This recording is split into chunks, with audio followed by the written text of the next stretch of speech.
तो आज की वीडियो में मैं सर्वाइव करने वाला हूँ 100 days in Minecraft hardcore. But ये कोई नॉर्मल 100 डेज वाली वीडियो नहीं है, क्योंकि आज की वीडियो में मैं सर्वाइव करूंगा 1 ब्लॉक पर। इस पूरे वर्ल्ड में बस एक ही ब्लॉक होगा और इसी एक ब्लॉक से हमको अपना पूरा एम्पायर बनाना है। क्या मैं ये 100 डेज सर्वाइव कर पाऊंगा या नहीं कर पाऊंगा, ये तो इस वीडियो को देख के पता पड़ेगा। और हाँ, पिछली वाली वीडियो को लाइक था 20k लाइक्स और आपने उस पर दे दिए 36k लाइक्स। इस वाली वीडियो को अभी लाइक है 20k लाइक्स। देखते हैं कितने लाइक्स आते हैं। तो यार बिना टाइम वेस्ट किए 100 डेज को करते हैं स्टार्ट।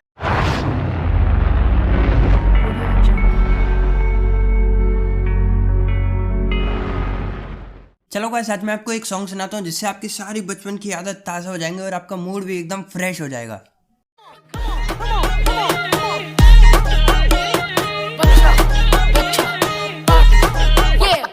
चिल नहीं करते, चिल्लाते हैं, स्पीकर हम खुद बन जाते हैं। चिल नहीं करते, चिल्लाते हैं, स्पीकर हम खुद बन जाते हैं। शर्म वरम is a grown up thing, हम जो करे स्टेप बन जाते हैं।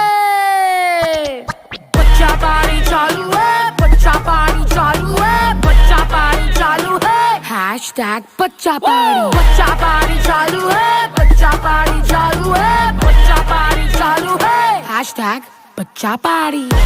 ओह भाई, इस बच्चा पार्टी में तो बहुत दम है। तुम्हारी बच्चा पार्टी में दम था क्या? और तुम लोग अपनी अपनी बच्चा पार्टी में क्या करते थे? बच्चा पार्टी सॉन्ग की ऑफिशियल वीडियो पे जाके कमेंट करो। और हाँ, कमेंट करने जा ही रहे हो तो हैशटैग बच्चा पार्टी के साथ अपने कोई इंटरेस्टिंग से स्टोरी भी शेयर कर देना और कोई 5 बेस्ट स्टोरीज को मिलेगा गूगल प्ले का गिफ्ट कार्ड। तो यार वेट किसका कर रहे हो? जल्दी से बच्चा पार्टी सॉन्ग की ऑफिशियल वीडियो पे जाके हैशटैग बच्चा पार्टी के साथ अपनी कोई इंटरेस्टिंग स्टोरी शेयर करो और रिवॉर्ड्स जीतो। तो डे 1 को स्पॉन हो गया था मैं 1 ब्लॉक के ऊपर और जहां तक भी मेरी नजरें जा रही थी वहां तक सिर्फ वर्ड ही वर्ड था, यानी एक छोटी सी गलती और पूरा वर्ल्ड एंड हो सकता है। उसके बाद मैंने एक एक करके इस 1 ब्लॉक को तोड़ना स्टार्ट किया और ये मुझे कुछ इंस्ट्रक्शन देने लग गया जो कि हमें पहले से ही पता है। उसके बाद आगे इस वर्ल्ड की पहली चेस्ट जिसके अंदर रखे थे 5 ब्रेड के पीस और एक बुक इंस्ट्रक्शन वाली जो कि हमें पढ़नी ही नहीं है। उसके बाद आगे थी एक चिकन, यानी हमारे अलावा भी इस वर्ल्ड में कोई जीवित प्राणी आ चुका है। और उसी के बाद आगे थे गौ माता। तो भाई 2-2 मेंबर हो चुके थे अपनी फैमिली में, इसलिए मैंने थोड़ा सा प्लेटफॉर्म बड़ा कर दिया और उसके बाद वुड के टूल्स क्राफ्ट कर लिए अपने लिए और फिर माइन कर रहा था 1 ब्लॉक। वैसे ही आ गया पिग। भाई इसी का तो वेट कर रहा था मैं इतनी देर से। अरे तो क्या करूं, नहाऊं? तो अब रात हो चुकी थी तो मैंने थोड़ा सा प्लेटफॉर्म को बड़ा कर दिया और वहाँ पे फेंसेस लगा के जितने भी मेरे पास एनिमल थे सबको फेंसेस के अंदर बंद कर दिया और फिर से माइन करने लग गया 1 ब्लॉक को। और माइन करते करते पता है क्या हुआ?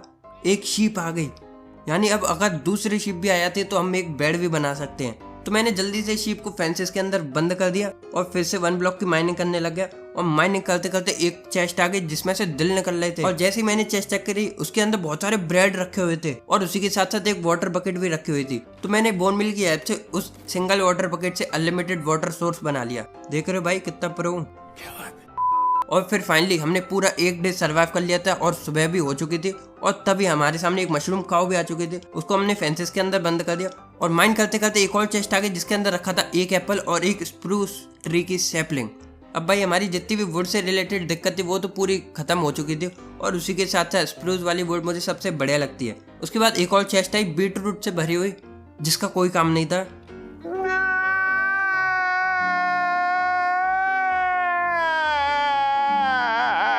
और उसके बाद एक और मशरूम काऊ आ गई जिसको मैंने फेंसेस के अंदर बंद कर दिया और उसी के बाद एक और शीप भी आ गई, यानी अब हम अगर इनकी ब्रीडिंग करा दें तो अनलिमिटेड मशरूम काऊ और अनलिमिटेड शीप जिससे अनलिमिटेड वूल मिल जाएगा। मस्त प्लानिंग। अब अगले दिन की भी रात हो चुकी थी और मैं माइन कर ही रहा था 1 ब्लॉक को कि तभी आ गया था एक बेडरॉक, यानी अब हम अगले फेज में जाना स्टार्ट हो चुके थे। हमने फर्स्ट फेज पूरा कंप्लीट कर लिया था, अब सेकंड फेज आएगा। फिर मैंने 1 ब्लॉक के आसपास ये ट्रैपडोर लगा दिए क्योंकि भाई सेकंड फेज था माइंस का और क्रीपर कभी भी आके हमें दर्शन दे सकता था, इसलिए मैंने ये ट्रैपडोर लगा दिया जिससे हमें उसकी नजर नहीं लग जाए। अच्छा, हमको सिखा रिया है। उसके बाद मैं 1 ब्लॉक को माइन करने लग गया और माइन करते करते मुझे जो आयरन मिलनी थी वो मैंने फर्नेस बना के उसके अंदर स्मेल्ट करने के लिए रख दी। फिर मुझे एक चेस्ट मिल गई थी जिसके अंदर थोड़े से बिग पोटैटोस और एक आयरन की सोल थी। उसके बाद मैंने एक आयरन की पिकेक्स बना ली और बाकी टूल्स को स्टोन्स का बना ली क्योंकि वो उतने जरूरी नहीं होते। मेरे पास कोई अल्फाज नहीं है, मुझे माफ कर दे आप लोग सारे, मुझे छुट्टी दे दे, मैं इस दुनिया से छुट्टी चाहता हूँ आप। और फाइनली हमको दर्शन देने आ चुका था क्रीपर। अगर ये ट्रैप डोर नहीं होते ना पक्का ये फटे आता और मैं भी मर जाता। और फिर से मैं 1 ब्लॉक को माइन करने में लग गया और माइन करते करते एक दिल वाली चेस्ट आ चुकी थी। तो मैंने जैसी दिल वाली चेस्ट चेक करी उसके अंदर काफी सारा ब्रेड था, एक ब्लास्ट फर्नेस, एक आयरन की पिकेक्स और लावा की बकेट। अब हम पे वाटर भी था, लावा भी था, यानी अब हम अनलिमिटेड कॉबलस्टोन जनरेट कर सकते थे। ये देखो गाइस, सेकंड फेज भी कंप्लीट हो चुका है और अब हम आ चुके थे थर्ड फेज में, जो कि था स्नोवी बायोम वाला। यानी अब इसमें जितना भी स्नो वगैरह का बायोम होता है उसका सामान आएगा और उसके ही मॉब्स आएंगे। और फिर मैं लग गया वन ब्लॉक को माइन करने में, और माइन करते करते फिर एक पोलर बियर भी आ चुका था। भाई ये पोलर बियर बहुत ज्यादा क्यूट लग रहा था सचमुच, तो मैंने उसको साइड में रखा और फिर से मैं माइन करने लग गया वन ब्लॉक को। और एक और पोलर बियर आ चुका था और गलती से मैंने इस पोलर बियर को हिट कर दिया। फिर मुझे लगा ये तो चलो मार ही नहीं रहा, सबसे बेस्ट पोलर बियर है, लेकिन तभी मैंने देखा ये मेरी तरफ आ रहा है। भाई जल्दी से मैंने ब्रेजिंग करने लग गया और बाल बाल बचा। भाई ये तो मुझे गिराई देता है वन ब्लॉक के वर्ल्ड के पार, वर्ल्ड में गिर जाता और भाई ये वर्ल्ड खत्म हो जाता, मैं बाल बाल बचाऊं। फिर मुझे जितनी भी आयरन मिली थी उसको मैंने स्मेल्ट करने के लिए रख दिया और फिर एक शेयर्स भी बना दिया, और जितनी भी मुझ पे शीप थी उनसे मैंने वूल कलेक्ट कर लिया और फाइनली बना लिया था एक बेड। यानी अब हम रात को चैन की नींद सो सकते थे। और फिर मेरी पूरी आयरन भी स्मेल्ट हो चुकी थी, तो मैंने उससे आयरन का आर्मर और टूल्स भी बना लिए और फाइनली हम पूरे कवर हो चुके थे आयरन के आर्मर में। उसके बाद फिर से आ चुकी थी दिल वाली चेस्ट। ऐसी भाई बस आती रही ये वाली चेस्ट, तो बन जाए अपना वन ब्लॉक का सीरीज अच्छा। और पता है इसके अंदर क्या रखा था? इसके अंदर बहुत सारे वाटर मेलन्स और पूरा पोर्शन बनाने का जितना भी सामान था भाई सब रखा हुआ था, और उसी के साथ था नेदर वॉट और ब्रूइंग पाउडर। ये फंस गया।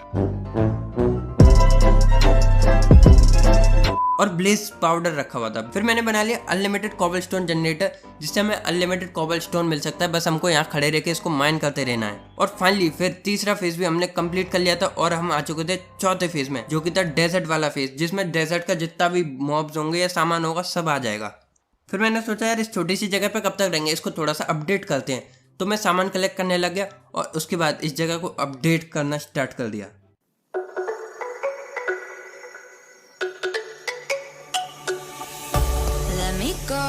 There's no doubt, gotta get out of this small town. You took my heart from me, now you're everywhere I see.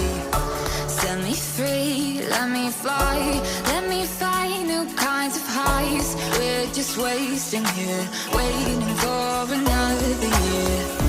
We both know this girl. अब गाइस फाइनली पूरी जगह update हो चुकी थी और अब देखने में बहुत ज्यादा बढ़िया लग रही थी। ट्रीज का अलग प्लेटफॉर्म था और एनिमल्स के लिए अलग प्लेटफॉर्म था। फिर डेजर्ट वाले स्टेज को मैं माइन करते करते सोच रहा था भाई डेजर्ट वाला स्टेज तो सबसे खराब है, लेकिन तभी आ चुकी थी एक दिल वाली चेस्ट। अभी मजा आएगा ना भिड़ो। उस चेस्ट के अंदर रखा था एक स्पॉनर और एक स्केलेटन का एग। यानी भाई हम एक स्केलेटन स्पॉनर बना सकते हैं जिससे बहुत सारे स्केलेटन आएंगे हमारे पास और उसको मार के हम बोन्स कलेक्ट कर सकते हैं। फिर मैंने देखा कि मेरा बहुत सारा सामान वन ब्लॉक के नीचे गिर जा रहा है, तो मैं वन ब्लॉक के नीचे गया पानी की हेल्प से और यहाँ पे एक चेस्ट और एक हॉपर लगा दिया, जिससे जितना भी नीचे सामान गिरे वो सारा चेस्ट के अंदर कलेक्ट हो जाए। उसके बाद मेरे जितने भी एनिमल्स थे मैंने सबकी ब्रीडिंग करा दी, जिससे इनकी क्वांटिटी थोड़ी सी ज्यादा बढ़ जाए। और आखिरकार हम 5th स्टेज पे आ चुके थे, जो था जंगल वाला स्टेज। और तभी हमको एक बैम्बू भी मिल गया जो हमने अपने ट्रीज के पास लगा दिया और उसके बाद स्केलेटन स्पॉनर बनाना मैंने स्टार्ट कर दिया। I know we grew up a little too fast. I miss the days that we chill and relax. Where did the time go? It all passed. Now I need to go back. I had no worries, but always had plans. The only thing I did was pick at the trash. Now it's much harder to laugh. Hard to get up and then work on my craft. ये वाला जो farm है भाई बहुत ज्यादा मस्त है, क्योंकि इससे एक्सपीरियंस तो मिलता ही, उसी के साथ बोन्स भी मिल जाते हैं जिससे हम फार्मिंग कर सकते हैं और बो और एरो भी मिल जाता है। और उसके बाद वन ब्लॉक के ऊपर आ चुका था एक पैरेट, तो मैं जल्दी से गया सीड से उसको टेम कर लिया और टेम करने के बाद उसको मैंने एक कोने में बैठा दिया जिससे वो थोड़ा सा सेफ बना रहे। और उसके बाद आ चुका था एक डिस्पेंसर जिसके अंदर बहुत सारी तरह तरह की एरोज भी रखी हुई थी, तो वो सारी मैंने कलेक्ट कर ली। और फिर एक और दिल वाली चेस्ट आ गई थी जिसके अंदर बहुत सारा sugar cane, obsidian box, disc और एक जुक बॉक्स भी रखा हुआ था। इस वाली चेस्ट में बहुत सारा सामान था जो कि बहुत ज्यादा जरूरी भी था। और उसके बाद फाइनली टाइम हो चुका था अपने पैरेट को नचाने का। स्पाइडरमैन स्पाइडरमैन तूने चुराया मेरा दिल का चैन, ओ ओ। शाबाश बेटा। और उसके बाद एक और डिस्पेंसर आ गया जिसके अंदर अलग अलग तरीके की एरो रखी हुई थी। और उसके बाद आ चुकी थी चीते जैसे दिखने वाली बिल्लियां, जिसको मैंने मार दिया क्योंकि इनको टेम नहीं कर सकते। बड़ा हरामी हो बेटा। और उसके बाद आखिरकार आ चुका था एक पांडा, तो मैंने सोचा जल्दी से इसको पकड़ लूं, लेकिन वो तो रोल करते करते मेरे बाकी एनिमल के पास ही चला गया। तो मैंने सोचा भाई ये इससे बढ़िया क्या होगा, ये खुद ही जब फंसने आ रहा है। लेकिन जैसे मैंने फेंस खोली वो रुक गया, तो मैं जैसे ही उसको अंदर थोड़ा सा पुश कर रहा था वो वॉर्ड के अंदर भी रोल करते करते चला गया। और आखिरकार गाइस आ चुका था इस वर्ल्ड का पहला डायमंड। तो मैंने जल्दी से उसको माइन कर लिया और फिर थोड़ी देर बाद आ चुका था एक और पैरेट रेड कलर वाला। वैसे ही वो ऊपर भी आने लग गया। तो जैसे वो ऊपर आया मैंने उसको टेम कर लिया और उसको उस दूसरे पैरेट के बगल में बिठा दिया, जिससे ये सेफ रहे एकदम। और गाइस फिर से फेस चेंज हो रहा था, यानी अब हम आने वाले थे 6th फेस में, जो कि था ओशियन वाला फेज। और ओशियन में बहुत मस्त मस्त चीजें मिलती हैं, मुझे पहले से ही पता है, क्योंकि इनके जितने भी ब्लॉक्स होते हैं सारे अच्छे होते हैं और यहाँ के मॉब्स भी बढ़िया बढ़िया होते हैं। और ऐसे धीरे धीरे करके जितने भी ब्लॉक्स आ रहे थे सारे मस्त मस्त ब्लॉक आ रहे थे। तो मैं सबको माइन करते करते गए, तभी एक आ गई थी सैल्मन फिश। तो मैंने अपने बकेट से उसको पकड़ लिया और चेस्ट के अंदर रख दिया। और तभी एक और ट्रॉपिकल फिश आ गई थी, तो मैंने उसको भी पकड़ लिया और सैल्मन भाई के बगल में रख दिया। और फिर आ चुकी थी एक चेस्ट जिसके अंदर थी रैप्टर 3 की इंचेंटेड बुक। और गाइस उसके बाद आ चुकी थी डॉल्फिन, जो कि देखने में बहुत ज्यादा बढ़िया लगती है। तो मैंने डॉल्फिन को खिसकाते खिसकाते पानी के अंदर रख दिया। और उसके बाद दूसरी डॉल्फिन आ चुकी थी, तो मैंने दोनों को खिसका के पानी के अंदर रख दिया और चारों तरफ से उनको बंद कर दिया। और उसके बाद आ चुका था एक टर्टल। ये भाई टर्टल तो सबसे ज्यादा तगड़े लगते हैं देखने में। मैंने टर्टल को भी खिसकाते खिसकाते पानी के अंदर बंद कर दिया। और उसके बाद दूसरा डायमंड भी आ चुका था, तो मैंने उसको माइन कर लिया और एक इंचेंटमेंट टेबल बना दिया, जिससे हमारे जितने भी टूल्स और आर्मर थे हम उसको आसानी से इंचेंट भी कर सकते हैं। और उसके बाद एक ओशियन मॉन्यूमेंट का गार्डियन आ गया। और गाइस ये देखो क्या ही स्पीड से नीचे गया है। और उसके बाद एक और दिल वाली चेस्ट आ गई। और पता है उसके अंदर क्या रखा था? उसके अंदर एक ट्राइडेंट रखा था, एक इंचेंटेड बुक रखी थी और एक एंडर गार्डियन का स्पॉन एग रखा था। उसके बाद एक और चेस्ट आ गई जिसके अंदर एक हार्ट ऑफ द सी रखा था। और फाइनली हम 6th फेज से 7th फेज में जा रहे थे और देखना था कि ये 7th फेज किसका है। तो टाइम जैसे ही ओवर हुआ मुझे पता लगा कि ये 7th फेज है नेदर का। और भाई नेदर का फेज सबसे ज्यादा खतरनाक होता है। फिर मैंने सोचा गाइस ज्यादा रिस्क नहीं लेना है, क्योंकि हार्डकोर मोड है, अगर इसमें एक बार भी मरे तो पूरा वर्ल्ड डिलीट हो जाएगा। मेरे को इस बार रिस्क लेने का ही नहीं है, बिल्कुल रिस्क नहीं लेने का। तो मैंने एक छोटा सा प्लेटफॉर्म बना लिया और उसको हर तरफ से कवर कर दिया, जिससे उसके अंदर अंधेरा हो गया और ज़ॉम्बी स्पॉन होना चालू हो गया, जैसा कि मैंने सोचा था। तो फिर मैं एक बार जब चेक करने गया तो मुझे एक ज़ॉम्बी विलेजर दिखा। और जैसे ही वो थोड़ा सा साइड में हुआ तो दूसरा ज़ॉम्बी विलेजर भी आ गया। यानी भाई एक ही बार में दो ज़ॉम्बी विलेजर हो गए थे। अपना काम तो बन गया था। फिर जो पोर्शन ऑफ वीकनेस हमको मिला था वो उनके ऊपर मैंने फेंका और उसके बाद उनको 2 गोल्डन एप्पल दे दिए, जिससे वो क्योर हो जाएं। और फिर फाइनली थोड़ी देर बाद वो दोनों क्योर हो चुके थे। फिर मैंने सोचा भाई इनको रखूंगा कहाँ, रखने की जगह तो मैंने बनाई नहीं। तो मैंने उस जगह को पूरा बंद कर दिया और उस पर थोड़ी सी लाइट लगा दी, जिससे कोई भी ज़ॉम्बी स्पॉन नहीं हो जाए। और फिर थोड़ा सा सामान कलेक्ट करने के बाद मैंने उनके लिए और अपने लिए घर बनाना स्टार्ट कर दिया।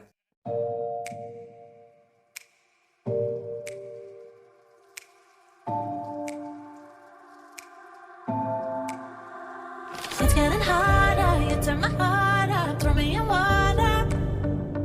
I'm getting higher, just to feel ya, cause I need to.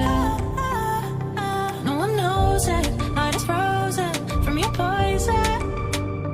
Taking the potion, just to feel ya, cause I miss you.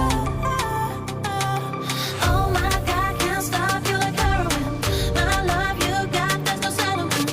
I can't pretend that we're not meant. Oh, I think I'm overdosing. I think I'm overdosing. अपना base देखने में कितना बढ़िया लग रहा है। अब जब हम इसके अंदर जाएंगे तो इसके अंदर 4 पिलर हैं जिसके अंदर विलेजर्स रखे हुए हैं। तो अभी मेरे पास ज़्यादा सामान तो नहीं था वर्क स्टेशन बनाने के लिए, तो इसलिए मैंने 5 लाइब्रेरियन और 5 नॉर्मल विलेजर बना लिए। और पता है एक मस्त वाली चीज़ मेरे साथ हुई। इन 5 लाइब्रेरियन में से एक ने ले ली मेंडिंग वाली बुक। इतनी खुशी मुझे आज तक। ये देखो गाइस, मैंने एक सीन रिकॉर्ड नहीं किया जिसमें अभी घास आई थी और मेरी यहाँ पे चेस्ट रखी हुई थी, उनको भी फोड़ दिया उसने। और एक टर्टल भी मर गया। मैं यही कह रहा था नेदर वाले फेज में यही होता है हमेशा। तो भाई घास कभी भी आ सकते हैं, इसलिए मैंने चेस्ट से सारा सामान निकाला और सारा सामान बेस वाली चेस्ट में रख दिया। और माइन करते करते एक और दिल वाली चेस्ट आ गई। और भाई तुम यकीन नहीं करोगे उस चेस्ट के अंदर क्या था। उस चेस्ट के अंदर भाई 3 विद स्केलेटन स्कल रखे हुए थे और एक इंचेंटेड गोल्डन एप्पल और कुछ पोर्शन रखे हुए थे। और उसके बाद मुझे एक और चेस्ट मिल गई जिसके अंदर 2 ब्रूइंग स्टैंड रखे थे। भाई अब मुझे नेदर जाने की बिल्कुल भी जरूरत नहीं, सब सामान तो यहीं पे मिल गया। और फाइनली फिर से फेस चेंज होने लग गया, लेकिन थोड़ी देर बाद मुझे पता चला कि ये वुडलैंड वाला फेस है, इसमें वुड का ही सामान आएगा ज्यादातर है। और मैं वन ब्लॉक को माइन कर ही रहा था कि माइन करते करते एक जादू टोटके वाला आ गया। तो मैंने पहले उसको मारा और उसको मारते मुझे एक टोटम ऑफ अनडाइंग भी मिल गया, जो कि मेरी बहुत ज़्यादा हेल्प करने वाला था। और सचमुच ये वाला जो फेस था वो सबसे बेस्ट फेस था, क्योंकि इसमें बस वुड का ही सामान आ रहा था, बार बार टूल्स बदलने ही नहीं थे। और इससे जो सामान था वो सचमुच सबसे बेस्ट था। और ये देखो एक रिवेंजर भी आ गया जो कि मेरे ट्रैपडोर के अंदर ही फंस के रह गया था। और ये देखो दूसरा जादू टोटके वाला आ गया जो कि मुझ पर जादू आजमा रहा था। मैंने उसकी बैंड बजा दी और उससे दूसरा टोटम ऑफ अनडाइंग भी मुझे मिल गया। और माइन करते करते आ गई थी एक दिल वाली चेस्ट, जो कि मैंने स्पीड में माइन कर दी, लेकिन उसके अंदर रखी थी 3 मेंडिंग की बुक। नचने तो मेरा आज जी करदा। उसके बाद एक और सांड आ गया, मैंने उसको मार दिया। और फिर एक और जादू टोटके वाला आ गया, उसको मार के एक और मुझे टोटम ऑफ अनडाइंग मिल गया। और आखिरकार हमारा सबसे प्यारा फेस भी खत्म हो गया, जिससे हमें बहुत सारा सामान मिला था। और जो अगला फेस था वो था स्ट्रॉन्ग होल्ड वाला फेस, यानी इस फेस के बाद आ जाएगा हमारे पास एंड पोर्टल, जिसमें हम जंप लगा के एंडर ड्रैगन से फाइट कर सकते हैं। और ये वाला फेस भी ज़्यादा बुरा नहीं था, क्योंकि इसमें लगातार चेस्ट आई जा रही थी, जिससे हमें इंचेंटेड बुक्स मिल रही थी। और उसी के साथ साथ डायमंड्स और बहुत सारे एमरल्ड्स भी हमें मिल रहे थे। और एक चेस्ट आ गई और पता है उसके अंदर क्या रखा था? उसके अंदर भाई शल्कर रखे हुए थे। भाई अब एंड सिटी जाने की भी कोई जरूरत नहीं है। और मॉब के नाम पे बस ये छोटे छोटे जीव जंतु बोलते हैं, जो कि बस धक्का दे पाते थे, ज़्यादा हेल्थ भी डाउन नहीं कर पाते थे। और फाइनली ये वाला फेज भी हमारा कंप्लीट हो चुका था और हम आ चुके थे फाइनल फेज में। लेकिन इस वाले फेज में एंड पोर्टल आ चुका था, जिसका मतलब है हम एंड में जाके एंडर ड्रैगन को मार सकते थे। अब हमको प्रिपरेशन करनी थी एंडर ड्रैगन को मारने की, लेकिन हम पे डायमंड का आर्मर तो था ही नहीं अभी तक। लेकिन हम विलेजर से ट्रेड करके डायमंड का आर्मर भी ले सकते थे, और उसके लिए हमें चाहिए थे एमरल्ड। तो उसके लिए मैंने थोड़े से फार्म्स बनाना स्टार्ट कर दी, क्योंकि वो बहुत ज़्यादा ज़रूरी थे।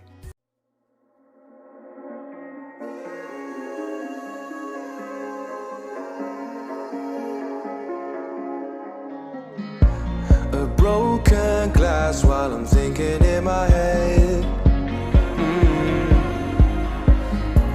I mind my own, I don't even break a sweat. Oh, this madness is insane. Why you still live in vain? I'm not the one, you're the victim of your own mistakes. कोई farm बनाओ या ना बनाओ, ये वाला farm तो ज़रूर बनाना चाहिए, जहाँ से बहुत सारा एक्सपी, गोल्ड और रॉटन फ्लैश में मिल जाता है। और फिर मैं लग गया एमरल्ड कलेक्ट करने। तो मैं गया क्लैरिक के पास सबसे पहले, जिससे बहुत सारे मैंने एमरल्ड्स कलेक्ट किए, रॉटन फ्लैश और गोल्ड की ट्रेडिंग करके। और जितने भी मेरे लाइब्रेरियंस थे मैंने उनसे बुक्स की ट्रेडिंग कर ली और पेपर की ट्रेडिंग कर ली। और बाकी नॉर्मल विलेजेस थे, मैंने कोल और आयरन की भी बहुत सारी ट्रेडिंग कर ली, जहाँ से मुझे बहुत सारे एमरल्ड्स मिल गए। और फाइनली मैं पूरा कवर हो चुका था डायमंड के टूल्स और आर्मर में। फिर इंचेंटमेंट टेबल की हेल्प से मैं अपने टूल्स और आर्मर में इंचेंटमेंट लगाने लग गया। और सही बता रहा हूँ, पहली बार में सारे टूल्स और आर्मर में सबसे बेस्ट इंचेंटमेंट्स लग गई थी।